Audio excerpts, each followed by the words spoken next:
Vamos a ver los últimos delitos contra el orden público dentro de este título octavo de la parte especial. Puntualmente vamos a ver el capítulo 3, 4 y 5. Los delitos del capítulo 6 fueron derogados del Código Penal, de modo que los artículos 213 ter y 213 4 ya no existen, al menos no en esta parte. Uno se fue a la parte general en los artículos 41 y siguientes, el otro fue a parar a los delitos contra el orden económico, de modo que ya no están aquí entre los delitos contra el orden público. Entonces veremos los artículos 211 y hasta el artículo 213 bis. Empezamos entonces por el artículo 211, que es el delito de intimidación pública. Tiene una pena de 2 a 6 años de prisión. Esta figura, claro, ya existía en el Código Penal original de 1921, pero la escala penal era muy diferente, en ese caso de 1 mes a 2 años de prisión. Ahora es de 2 a 6 años, un cambio abismal en la escala penal. Y la figura de intimidación pública consiste en, según lo dice el mismo texto penal, el que para infundir un temor público o suscitar tumultos o desórdenes enumere una serie de conductas ejemplificativas. En definitiva, lo determinante es el que empleare medios materiales normalmente idóneos para producir tales efectos, es decir, los efectos de infundir temor público o suscitar tumultos o desórdenes. En la parte final de ese artículo 211 hay un agravante cuando el sujeto empleare explosivos, agresivos químicos o materias afines. En este caso la pena es de 3 a 10 años de prisión. Bien, la conducta entonces es emplear medios idóneos para infundir temor público o suscitar tumultos o desórdenes, siempre y cuando se haga con esa finalidad especial. Por eso es un delito doloso. El autor tiene que saber que está utilizando alguno de estos medios idóneos, pero tiene que hacerlo con un elemento subjetivo especial, con una intención especial, que es la intención de infundir temor público, suscitar tumultos o desórdenes. ¿Qué es eso de infundir temor público? Bueno, es generar miedo, atemorizar a un grupo indeterminado de personas, generarles el temor de que ocurra algo con consecuencias lesivas. Suscitar tumultos, provocar un movimiento de una multitud, provocar un movimiento confuso de una multitud. Suscitar desórdenes, quiere decir provocar el caos, provocar confusión en un grupo de personas. No es necesario que la conducta logre esas finalidades del autor, o sea, no es necesario que efectivamente se haya provocado ese tumulto, ese desorden. Basta con que el autor lo haya hecho con esa finalidad específica, utilizando los medios idóneos a los que hace referencia el artículo 211.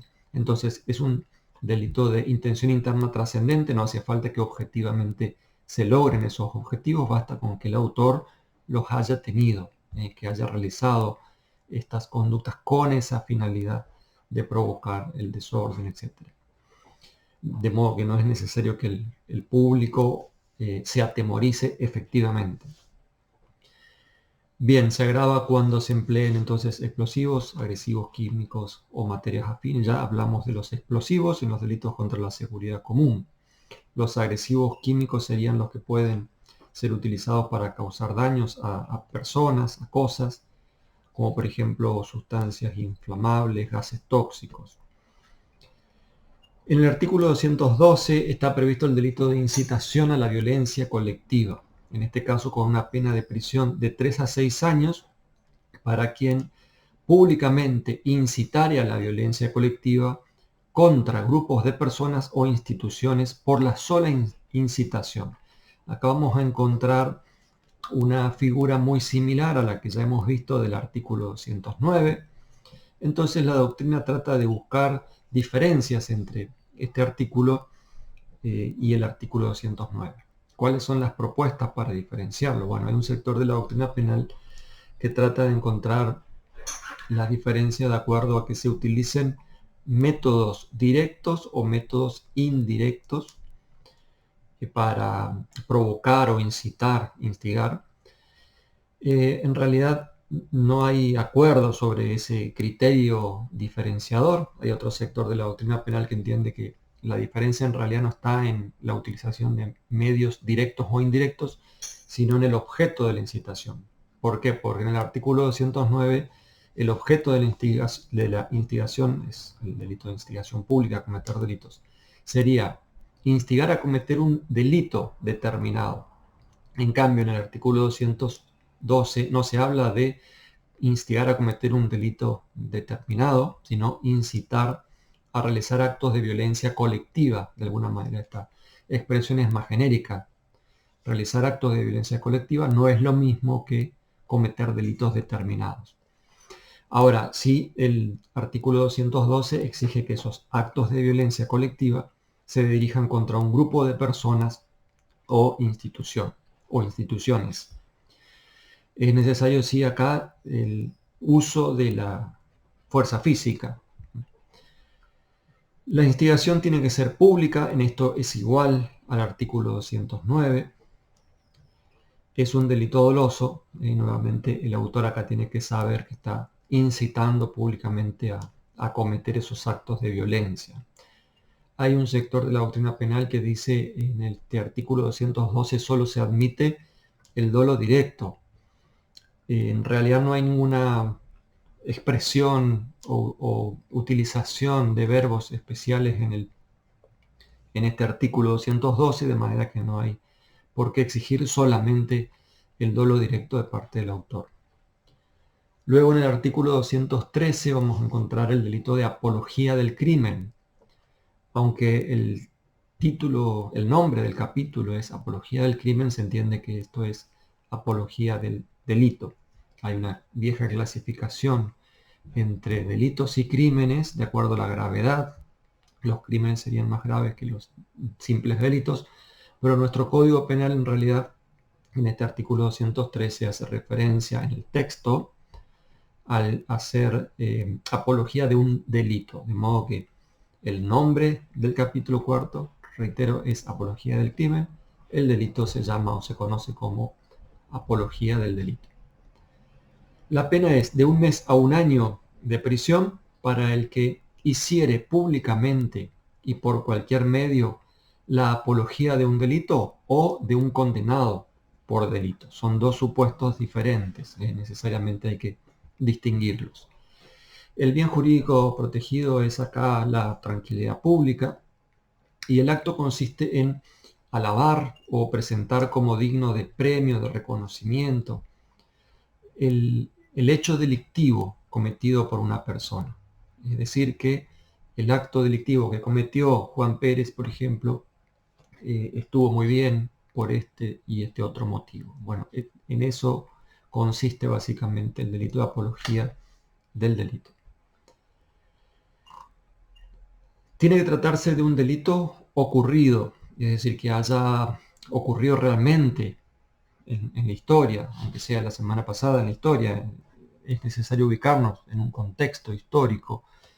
Entonces no basta con decir o con sostener, defender la idea de que, por ejemplo, hay que descriminalizar el aborto o hay que descriminalizar la tenencia de estupefacientes, que son discusiones que se dan muchas veces en las distintas sociedades como la nuestra que tienen previstos este tipo de delitos. No basta entonces con defender la idea de que no hay que criminalizar tal conducta. El delito consiste en referirse a un delito ocurrido en un contexto histórico determinado por una persona determinada o grupo de personas y defender la idea de que esa comisión del delito fue algo positivo. De eso se trata la apología del delito. No es necesario que ese delito efectivamente sea punible.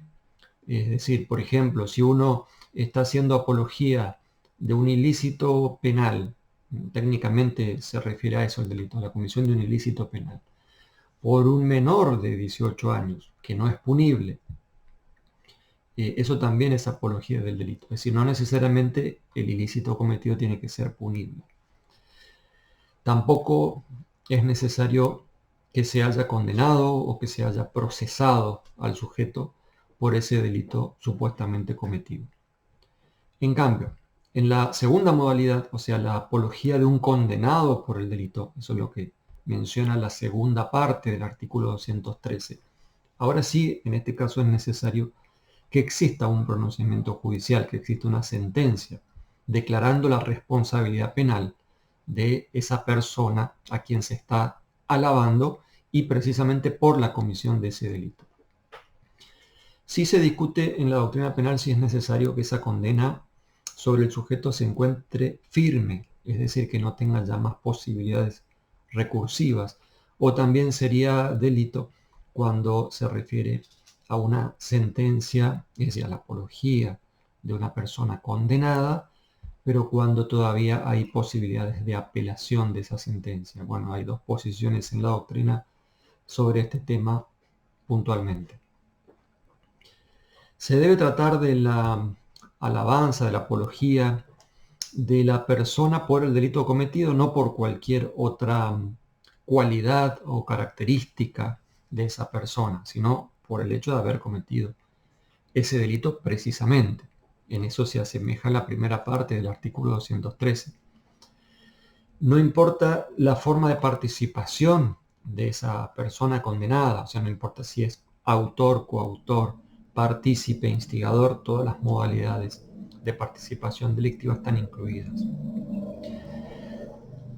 No es apología del delito criticar una sentencia condenatoria en el sentido de que, por ejemplo, se dice que el juez que lo condenó o que el tribunal que condenó a la persona X fue arbitraria, es decir, que no había elementos de prueba suficiente para considerarlo autor, o la crítica dirigida a esa sentencia sosteniendo que no correspondía a esa calificación jurídica, sino una más leve, que no correspondía al concurso real, sino que se trataba de un solo hecho. En fin, las críticas desde el punto de vista técnico a las sentencias no constituyen este delito de apología del condenado, ¿no? Tiene que ser pública esa apología, es decir, tiene que tener la posibilidad de llegar a un número indeterminado de personas. Es un delito doloso y finalmente hay que decir que hay un sector de la doctrina que critica la existencia en general de este delito, de la apología del crimen o apología del delito, porque consideran que puede colisionar con el derecho constitucional a la libertad de expresión, a la libertad de opinión. En principio es cierto que tenemos el derecho constitucional a la libertad de expresión, a la libertad de opinar, pero también hemos visto entre los delitos contra el honor que hay limitaciones, ¿no?, a ese derecho a la libertad de expresión. Bueno, las mismas reglas que hemos visto en los delitos contra el honor deberían aplicarse en este caso a fines de definir en cada caso de conflicto entre estos derechos constitucionales cuál debe prevalecer. La regla es que es cierto, hay un derecho general a la libertad de expresión, pero ese derecho tiene límites. En el capítulo 5, finalmente, que se llama Otros atentados contra el orden público, está previsto el delito de agrupaciones con fines de violencia ideológica. Esto está en el artículo 213 bis.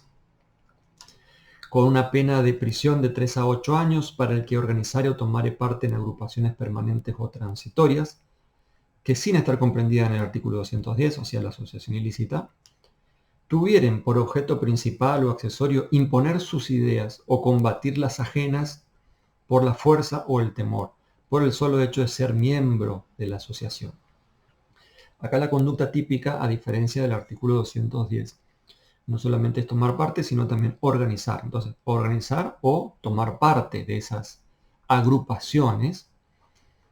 La figura es subsidiaria, o sea, se aplica si no se aplica el artículo 210. La agrupación, a diferencia de la asociación ilícita que hemos visto del artículo 210, es la reunión de varias personas con un fin determinado.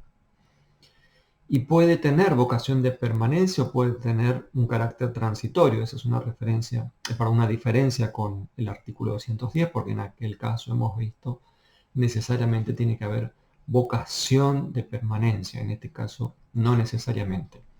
Sí tiene que tener esa agrupación la finalidad de imponer sus ideas o de combatir ideas ajenas por la fuerza o por el temor. Puede ser principal o puede ser accesoria esa finalidad, como lo dice el mismo texto del artículo.